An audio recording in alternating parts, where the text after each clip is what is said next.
Жасашың әрекеті. Мұнан ары қырғыз жаңағы деп айтайлы. Ким грецкий жаңағы деп айтса не дейбіз?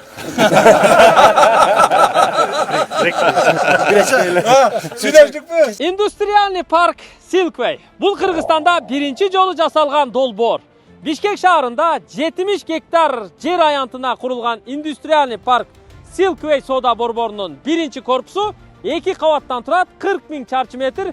Жалпы 800 бутик болса, анын 90% сатылған. 10%га жақыны бар, алып жетишип қалсаңыздар болот, уже ачылған, иштеп жатат. Ал эми экинчи корпусу жанына аркасына 44 000 чарчы метр курулуп жатат. 500дөй бутик бар, аны дагы $1500 квадраты сатылып жатат. Алып жетишип қалсаңыздар болот. Ал жерде жаңақтар миңдеген жылдардан бері өсіп тұрады. Дүниедегі тала жаңақтарының, талада өскен жаңақтарын плантация деп қояды. Şu плантация, жаңақ плантацияларын дүниедегі ең көп емесі Арсланбапта. Дүние жүзінде. Балдар, бұл Қырғызстанда, Средний Азияда, азиатский контингент емес, дүние жүзінде Арсланбапта көп жер жаңағы, то есть жаңақтың плантациялары өскен жер жоқ та. Біз шундай уникальный жерде жашаймыз да. Мына ошол жерден келген жаңақтар Кудай кааласа бизде да өсүп кетсин, а? Бул дүние жүзүнө жаңак Кыргызстандан таркаган да. Айтып атпаймынбы? Бул миңдеген жылдар. Эми муну мындай окумуштуулар тактап айтпаса азыр биз бир цифраны айтыштан мен тартынып атам да. Миңдеген жылдар ушу жаңак бизде өсүп турган. Бул дүниедеги эң көп плантация жаңагы. Так.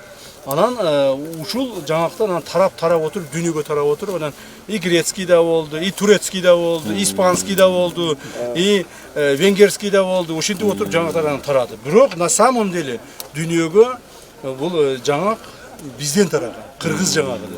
Мындан ары биз ушуну мындай баягы грецкий, тияк бияк, турецкий дебестен, муну биз кыргыз жаңагы деп аташыбыз керек да. Кыргыз жаңагы деп аташыбыз керек.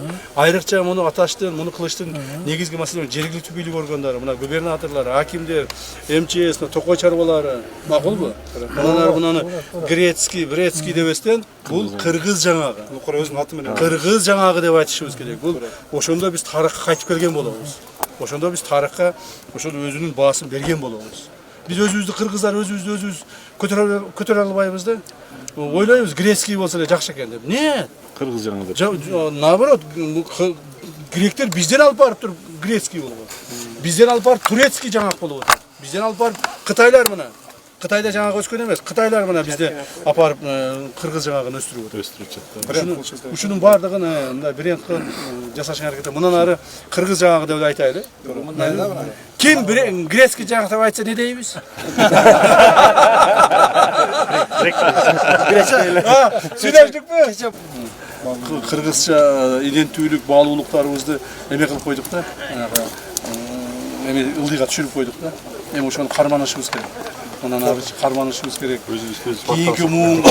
Кийинки муунга баягы ушуну өткүзүп беришибиз керек. Кийинки муундар. Эми бала чакабыз өсүп атат, Кудайга шүгүр. Неберелерибиз, чөбөрөлөрүбүз. Мен ойлоймун, ушул жерде мына ушул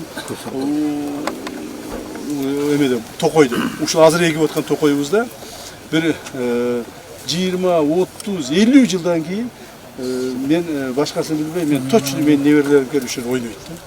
Чеберелерим ойнойт. Неберелерим ham карып калат. Чеберелерим ойнойт ушердечи. Чеберелерим 20-30 жашта болот. Келет да ушерде айтат.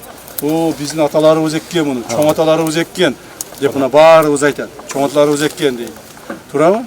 Ошон үчүн ушундай жаңы нерселерди кылганга аракет кыла беришибиз керек да.